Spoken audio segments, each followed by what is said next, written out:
पिछले महीने मेरी एक व्यक्ति विशेष से थोड़ी बहसबाजी हो गई थी यूट्यूब के ऊपर और उस व्यक्ति का ऐसा मानना था कि आप नेचुरली श्रेड नहीं कर सकते।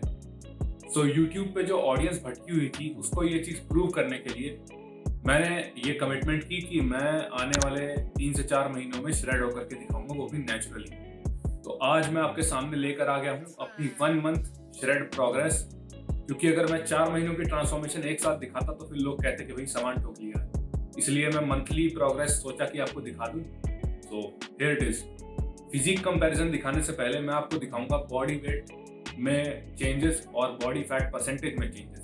तो बात करें बॉडी वेट की, तो मैंने अपना वेट जब मेजर किया था 26 नवंबर को, मतलब पिछले महीने, तो निकल के आया था अराउंड 89.6 kg, अप्रॉक्स समझ लिए 90 kg। और जब मैंने इस महीने चेक किया एग्जैक्ट एक महीने बाद दिसंबर 26 को, तो मेरा वेट निकल करके आता है 85 kg। तो आप देख सकते हैं यहाँ पे अप्रॉक्स 4.5 से 5 किलो का जो है वेट ड्रॉप हुआ है मेरा। मैं ये बता दूं कि दोनों ही केस में जो वेट है वो एम्प्टी स्टमक मॉर्निंग में मेजर किया जा रहा है। अब बात करते हैं बॉडी फैट परसेंटेज की। तो मेरे पास बॉडी फैट परसेंटेज मेजर करने के लिए 2 डिवाइसेस थे।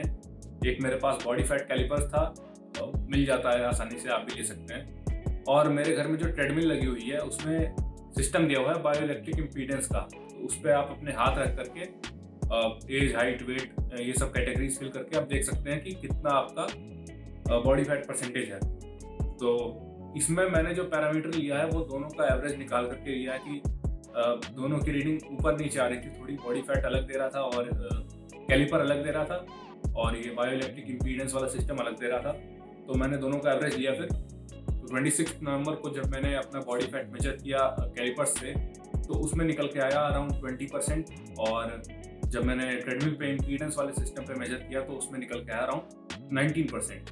और वही जब मैंने मेजर किया 26 दिसंबर को, एक महीने बाद, तो इम्पीडेंस पे निकल के आया मेरा 17% और कैलिपर्स पे निकल के आया 18.5%। तो इसको जनरलाइज करके बोल सकते हैं कि मैं 19% से 17% पर आया हूँ एक महीने में। अब बारी आती है फिजिक कंपैरिजन देने की। तो इन दोनों शॉट्स में आप देख सकते हैं कि एक महीने का डिफरेंस है दोनों शॉट्स में, और दोनों ही जगह मैंने अपनी बॉडी को फ्री छोड़ा हुआ है। मतलब कि कोई भी मसल को मैंने कॉन्ट्रैक्ट नहीं किया, फ्लेक्स नहीं करके रखा। Body is relaxed. जितना मुझे फर्क महसूस हुआ वो था थोड़ा सा फेशियल एरिया में और मेरे अपर बैक में, और कुछ अमाउंट ऑफ फैट मैंने अपने चेस्ट के एरिया से भी लूज किया है। ये मैं फील कर सकता हूँ, थोड़ा विजिबल है ये। लड़के लोग जो होते हैं वो सबसे पहले अपना जो फैट लूज करते हैं वो अपने हिप्स वाले एरिया से करते हैं, और अपने जो नेक और फेशियल एरिया होता है वहाँ से करते हैं। तो ये बहुत ही नॉर्मल था। बेली में मुझे बहुत ही माइनर डिफरेंस मालूम पड़ा अपने से, लेकिन पिक्चर्स में तो वो भी क्लियर नहीं होता है। बात करें एब्स की विजिबिलिटी की, तो एब्स की विजिबिलिटी का अभी कोई अता पता नहीं है, लेकिन आने वाले महीनों में वो भी हमें दिख जाएगी। तो अब मैं आपको फ्लेक्स करके थोड़ा आइडिया देता हूँ कि आने वाले टाइम में कंडीशनिंग कैसी निकल करके आएगी। It's not the things inside my head that keep me going. Don't need someone to throw me money, they should show it. Keep chasing shadows, they're always haunting me, but I believe in something. तो ये तो हो गया कि क्या क्या changes हैं। अब बात करते हैं कि मैंने क्या क्या स्टेप्स फॉलो किए हैं यहाँ तक पहुँचने के लिए। सबसे पहला काम मैंने किया, अपनी डाइट में 400 से 500 कैलोरीज का डेफिसिट क्रिएट किया। कई बार उससे थोड़ा ज़्यादा भी डेफिसिट हो जाता था, 600 का हो जाता था, 700 का हो जाता था, बट कोई दिक्कत नहीं, क्योंकि ये टारगेट मुझे लिमिटेड टाइम में अचीव करना था, इसलिए मैंने डेफिसिट थोड़ा बड़ा रखा। अगर यही मुझे ये चीज़ आराम से करनी थी तो शायद मैं मेंटेनेंस कैलोरीज पे चलता, या मैं हद से 100 से 200 के डेफिसिट पे जाता, फिर मैं रिकॉम्प करते हुए फैट लूज करता। रिकॉम्प मतलब जब मैं मसल बिल्डिंग भी करूं और फैट लॉस भी करूं एक टाइम पे, ये होता है रिकॉम्प। इसके ऊपर मैंने वीडियो बना रखा है, आप जाके चेक कर सकते हैं। दूसरा स्टेप ये कि मैंने अपने एक्टिविटी लेवल को बढ़ाया। अक्सर लोग फैट लॉस में यही मिस्टेक करते हैं कि अपना खाना छोड़ देते हैं लेकिन वर्कआउट भी छोड़ देते हैं। ये नहीं करना आपको उसका जस्ट उल्टा करना है। आपको अपना एक्टिविटी लेवल बढ़ाना, खाने में उतनी ज़्यादा कमी नहीं करनी है शुरुआत में। आपको बहुत हल्का सा डेफिसिट क्रिएट करना है, 200 से 300 कैलोरीज का। खाना खाइए ठीक ठाक, ये नहीं कह रहा हूँ कि खाना छोड़ दीजिए, ज़्यादा मत खाइए लेकिन एकदम कम भी मत खाइए, ठीक ठाक खाइए लेकिन बर्न ज़्यादा करिए, एक्टिविटी लेवल बढ़ाइए। अगर आप ऐसे इस तरह से एकदम खाना छोड़ देंगे फिर सोचेंगे ऐसे फैट लॉस होगा, तो नहीं, ऐसा नहीं होगा। बॉडी आपका मेटाबॉलिज्म ड्रॉप कर देगी, फिर आपको नुकसान होगा, फैट लॉस आपका स्टॉप हो जाएगा एक स्टेज के बाद। तो इस तरह से आपको नहीं करना है। एक्टिविटी लेवल बढ़ाइए अपना, खाइए ठीक ठाक लेकिन उससे ज़्यादा बर्न कर दीजिए, एक्टिविटी से। ये एक आइडियल तरीका है फैट लॉस करने का बिना भूखमरी के। बात करूं अपनी, तो मैं वेट ट्रेनिंग तो करता ही था, लेकिन साथ में मैंने इंट्रोड्यूस किया लिस्ट मतलब कि low intensity steady state cardio. Weight training अगर मैं शाम को करता हूँ तो मैंने लिस्ट इंट्रोड्यूस किया मॉर्निंग में, मतलब उठने के बाद मैं आधा घंटा ट्रेडमिल पे चलता था 6 किलोमीटर पर आवर की स्पीड पे। उसमें अराउंड मेरी 150 कैलोरीज बर्न होती थी वर्कआउट के अलावा अलग से। और जिस दिन मुझे रेस्ट लेना होता था वर्कआउट से ज़्यादा हेवी वर्कआउट जिस दिन हो जाता था, मान लो मैं थोड़ा अच्छा फील नहीं कर रहा हूँ या सोर है मेरी बॉडी, तो उस दिन मैं खाली कार्डियो करता था लिस्ट और थोड़ा सा बॉक्सिंग कर लेता था। इस प्रोसेस के दौरान मेरी कोशिश ये रही थी कि मैं अपना मसल मास जो है वो सस्टेन कर पाऊँ और स्ट्रेंथ लूज ना करूँ। मतलब जितना स्ट्रांग मैं हूँ, मैं कोशिश कर रहा था कि उतना ही स्ट्रांग रहूँ। एक बात मैं बता दूं कि इस प्रोसेस के दौरान मेरे पास जिम का एक्सेस नहीं था। ये आप देख रहे हैं, ये मैं जिम के पास ही बैठा हूँ। घर में मैंने छोटा सा जिम सेटअप किया है, उसी के थ्रू मैंने ये अचीव किया जितना भी है थोड़ा बहुत। और बात ये भी है कि मैं उतना कंसिस्टेंट नहीं रह पाया।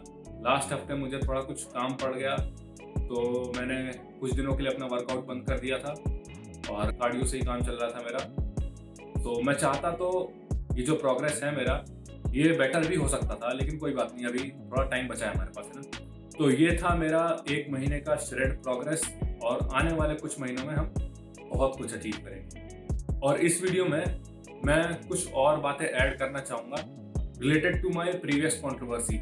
जो एक व्यक्ति के साथ जिस मेरी कंट्रोवर्सी हुई थी, उसके बारे में कुछ बातें मैं कहना चाहूँगा कि उसमें गुस्सा मुझे शायद किसी और पे आया था, और हल्का सा गुस्सा शायद मैंने किसी और पे निकाल दिया था।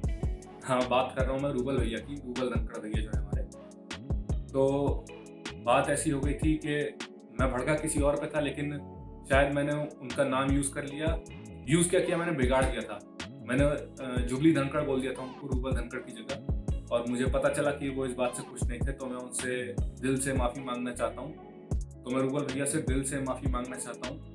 मैंने भैया को मैसेज भी किया था इंस्टाग्राम पे, लेकिन मैंने सोचा कि जब मैंने पब्लिकली ये चीज़ किया तो मुझे पब्लिकली सामने आकर के माफ़ी मांगनी चाहिए, इसलिए मैंने इंस्टा का जो डीएम था वो अनसेंड कर लिया। इसका सबसे बड़ा रीज़न जानते हैं रूबल भैया, ऐसा क्यों हुआ? ऐसा हुआ कंपनी की वजह से। जो व्यक्ति आपकी कंपनी बन के आपके साथ रहता था, वही कारण हुआ मेरे आपको जुबली कहने का। वरना रूबल भैया, मैं आपको एक बात बताऊँ, मैं आपका बहुत बड़ा फ़ैन हूँ, नहीं सॉरी फ़ैन था आपके रोडीज़ के दिनों से। मैं आपका फ़ैन इसलिए नहीं था कि आपकी बॉडी अच्छी है या कुछ अच्छी है, मैं आपका फ़ैन था आपकी सोच की वजह से। IHFF में आपको याद नहीं होगा, मैं लाइन में लग करके आपसे गले मिला था IHFF में, कि पुलिस वाला हो करके इतना सब कुछ कैसे मैनेज कर रहा है, प्लस इतनी अच्छी, इतनी बढ़िया, इतनी पॉजिटिव सोच के साथ। लेकिन जब आपने गलत का साथ दिया ना, तो मुझे वो ठीक नहीं लगा। मैं यहाँ पर उस व्यक्ति के ऊपर जो केस चल रहा है उससे रिलेटेड मैं कुछ बात नहीं करूंगा यहाँ पे। मैं यहाँ बात करने आया हूँ उस व्यक्ति के ओवरऑल बिहेवियर की। उस व्यक्ति का बिहेवियर जो है वो बहुत ही घटिया है, और आपकी इज्जत मेरे लिए इसलिए कम हुई क्योंकि एक तरफ आप अपने आप को उसका बड़ा भाई बताते हैं, और दूसरी तरफ जब वो कुछ गलत करता है तो गले में हाथ डाल के आप साथ खड़े मिलते थे मुझे उसके। ये होता है बड़ा भाई। अगर मैं किसी को अपना छोटा भाई बनाऊंगा ना, तो मैं उसे सुधारूंगा। अगर वो बदतमीज है, लोगों की इज्जत नहीं करता, बड़ों की रिस्पेक्ट नहीं करता है, बढ़िया परवरिश नहीं हुई है, अपने माँ बाप का नाम खराब कर रहा है, घमंडी इंसान है, तो मैं उसे सुधारूंगा। एक बार प्यार से समझाऊंगा, 2 बार समझाऊंगा, अगर नहीं समझेगा तो बेशक उसे चाटे भी लगाऊंगा, लेकिन एक बड़ा भाई होने का फर्ज मैं जरूर निभाऊंगा। जो लोग मुझे जानते होंगे रियल लाइफ में, उन्हें मालूम है मैं कैसा हूँ और क्या करता हूँ। और मैं किसी को भी ऐसे उठ के छोटा भाई नहीं बोल दूंगा कि तुम भी बकचोद, मैं भी बकचोद, साथ में बकचोदी करने में मजा आता है, तो चल तू मेरा छोटा भाई, मैं तेरा बड़ा भाई। ये नहीं रूबल भाई, मेरे मन में एक बात आ रही है, जो सबका भाई बनता है ना, वो किसी एक का भी भाई नहीं होता, क्यों ना। और कहीं ना कहीं मुझे ऐसा फील होता है कि आपके साथ ये केस है। और उस व्यक्ति ने मुझे पहले एक बात और कही थी, वो मैं क्लियर कर दूंगा, जब भी बाहर आएगा तो सुन लियो कि मैं व्यूज़ के लिए ये सब करता हूँ। तो दोस्त, ऐसा नहीं है। मुझे अगर व्यूज़ के लिए करना होता ना, तो ये जो पार्ट है ये मैं अपनी ट्रांसफॉर्मेशन वाली वीडियो में ना ऐड करके इसका एक अलग पार्ट बना के यूट्यूब पे डालता, नाम लिखते हुए, ठीक है। और उस व्यक्ति से भी कह दूँ, मुझे कोई शौक नहीं है उसका नाम लेके वीडियो बनाने की, और वो ना तो कोई इतना बड़ा सेलिब्रिटी है जिसे मैं इतना ज़्यादा भाव दूंगा। बस बात यह है कि पब्लिक प्लेटफॉर्म पे उसने मुझे छेड़ा, तो मुझे भी उसे वापस छेड़ना पड़ा। और एक और बात, अगर मुझे इसी तरह से व्यूज़ कमाने होते हैं तो मैं मोहित पथरी और सुमित पंघाल का नाम नहीं लेता। अज्ञान के मामले में वो तेरे बाप बैठे हैं, लेकिन मैंने क्यों नहीं बोला? क्योंकि मैं उन दोनों की रिस्पेक्ट करता हूँ। क्यों करता हूँ? क्योंकि वो दोनों मैच्योर हैं, अपने काम से मतलब रखते हैं दोनों बंदे, और उनमें से किसी ने मुझे छेड़ा नहीं। और एक और बात, मुझे इस तरह से पैसा कमाने का कोई शौक भी नहीं है। बाय गॉड्स ग्रेस मेरे पास बहुत है, मतलब इतना है कि मैं इस व्यक्ति के जैसे 2 और खरीद सकता हूँ। तो ऐसा तो नहीं है कि कुछ कमी है मेरे पास तो इसलिए कर रहा हूँ ना, ये भी गलत है। और अगर मुझे इतना ही शौक होता तेरा नाम लेके वीडियो बनाने का या इस तरह से पैसा कमाने का किसी की टांग खींच करके, तो तू जेल गया है, मैं तेरे ऊपर वीडियो ना बना देता, 5-7 वीडियो बना के फैसला ना सुनाया देता कि तू रेपिस्ट है। लेकिन मैंने ऐसा नहीं किया, क्योंकि भैया कानून में भरोसा है, मुझे कानून में विश्वास रखता हूँ, मैं जज नहीं हूँ कोई। कमिंग बैक टू रूबल भैया, आपने कहा कि इसने आपकी वाइफ जो है भाभी जी के पैर छुए, बिल्कुल छुए होंगे, मना नहीं कर रहा हूँ। लेकिन मैं इसका एक लाइव स्ट्रीम देख रहा था, तो कपिल मलिक भाई से जब इसने पंगा लिया था, तो किसी एक इसके फॉलोअर ने इंस्टा लाइव में लिख के भेजा कि भाई इसकी माँ चो। तो इसने पता क्या बोला? इसने बोला कौन चोदेगा बुढ़ा माल। ये थे इसके शब्द, मैं नहीं बोल रहा हूँ, इसके शब्द थे ये। इसकी हम आ चोद देंगे। आप बोलो तो अरे भाई क्या करोगे बूढ़ा माल, हट।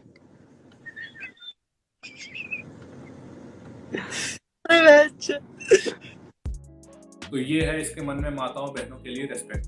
कभी इसे बात करते सुनो, 7-8 केस चल रहे हैं, 2-3 और चल जाएगा, कौन सी बड़ी बात हो जाएगी। ये एटीट्यूड है इसका, 7-8 केस चल रहे हैं, मतलब he should be ashamed of his cases, लेकिन वो प्राउड है। तो भैया वहां पे तो 7-8 केसेस चल रहे हैं, कोई दिक्कत ना है।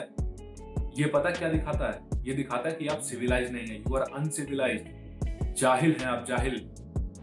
और जो उसके पार्टनर इन क्राइम बनते हैं हमारे प्रिय रूबल भैया आप पुलिस में हो ना शायद। और जब भी कोई इसके बारे में बोलता है ना कि इसका बिहेवियर ठीक नहीं है, वेल बिहेव नहीं है, ये बदतमीज है, ये है वो, तो रूबल भैया तुरंत डिफेंस में खड़े हो जाते हैं। अरे नहीं, उससे ये दिखाता है कि रियल है वो बंदा, अंदर से भी जैसा है वैसा बाहर से है। गाली देने में कोई बुराई नहीं, सब टॉप क्रिएटर गाली देते हैं। आप भी बन जाओ भैया टॉप क्रिएटर, आप भी दे दो गाली जा करके 2-4, घर में दिया करो, घर में अपने बच्चों के सामने। नहीं दोगे ना, क्योंकि आपको मालूम है आपके बात में कोई सेंस नहीं है।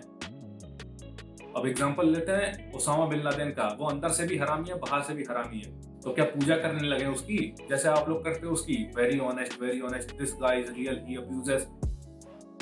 कोई सेंस नहीं बनता इस चीज का रूबल भैया, कोई सेंस नहीं बनता। सो मेरी लाइफ में ऐसे बहुत कम लोग हैं जिन्हें मैं अप्रिशिएट करता हूँ, बहुत कम लोग, एंड रूबल भैया वॉज वन ऑफ देम। वो किसी जमाने में उस लिस्ट का हिस्सा हुआ करते थे जिन्हें मैं अप्रिशिएट करता हूँ, उन लोगों की लिस्ट। और मेरे लाइफ में एक और लोगों की लिस्ट है जिन्हें मैं पसंद नहीं करता हूँ। वो लिस्ट इनसे भी छोटी है, बहुत ज़्यादा छोटी है, क्योंकि मैं ऐसा नहीं हूँ कि मैं किसी से ग्रजेस रखूँ या किसी को नफरत दूँ या किसी से हेट करूँ। I am not like that. जो मुझे जानते हैं फिर से, वो जानते होंगे कैसा हूँ मैं। सो उस लिस्ट में ये व्यक्ति है। अगेन मैं उससे हेट नहीं करता हूँ, बस बात इतनी सी है कि सामने वाले इंसान को भी तो रियलाइज होना चाहिए कि उसने क्या गलती की है। आपको क्या लगता है मुझे अच्छा लगता है अपने से बड़े उम्र के इंसान को इतनी बदतमीजी से बात करना? मुझे अच्छा नहीं लगता, बिल्कुल अच्छा नहीं लगता। लेकिन उस इंसान के कर्म भी तो अच्छे होने चाहिए। रूबल भैया आपके बच्चे आनिक और बेटी जो है बहुत प्यारे हैं, दोनों बहुत प्यारे बच्चे हैं, दोनों को मेरा बहुत सारा प्यार। आप एक बात कहते हैं कि बाप जो होता है वो अपने बच्चों के लिए एग्जाम्पल सेट करता है, तो क्या एग्जाम्पल सेट कर रहे हो रूबल भैया आप? प्लीज। तो ये बातें मुझे कुछ कहनी थी, मैंने सोचा मन में है बातें बाहर निकाल दूं। तो रूबल भैया आपको मैं फिर से सॉरी बोलता हूँ कि अगर कुछ बात मेरी बुरी लगी हो। अगर आपकी कुछ इच्छा है कहने की तो मुझे डीएम कर दीजिए या मुझे पर्सनली बात कर लीजिए मुझसे। मैं नहीं चाहता कि आप फिर से पब्लिक प्लेटफॉर्म पे आके परेशान हो। ठीक है, बाय।